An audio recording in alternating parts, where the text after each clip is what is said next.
journaliste américaine a décidé de se déguiser en homme pendant 1 an et demi pour prouver que la vie des hommes était plus simple. Ce qu'elle a découvert l'a envoyée directement en psychiatrie.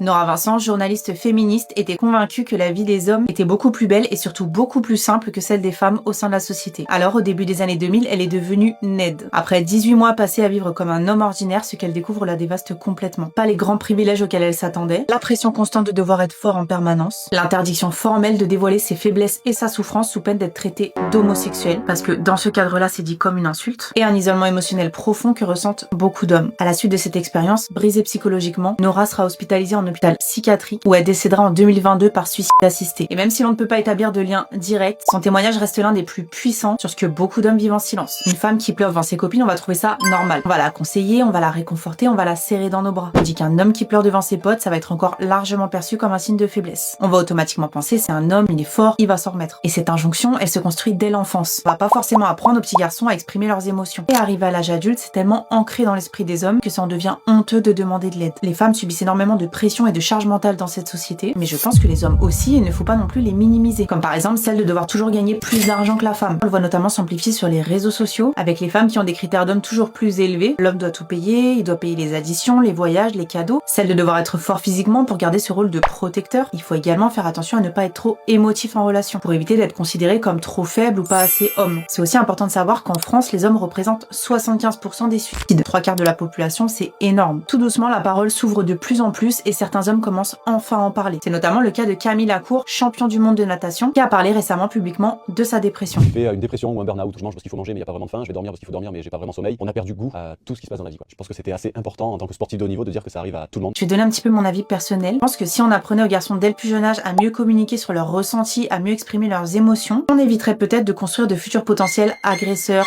détraqués, tueurs en série, etc. C'est mon avis. Pour terminer, je pense qu'aujourd'hui, il est urgent en France de mieux prendre en charge la santé mentale en globalité, mais aussi d'accepter qu'un homme, avant d'être un homme, c'est un humain et que ses souffrances restent légitimes au même titre que celles des femmes. C'est un sujet qui me tient vraiment à cœur, donc j'espère avoir réussi à vous éveiller un petit peu plus sur le sujet et je vous laisse me dire ce que vous en pensez en commentaire.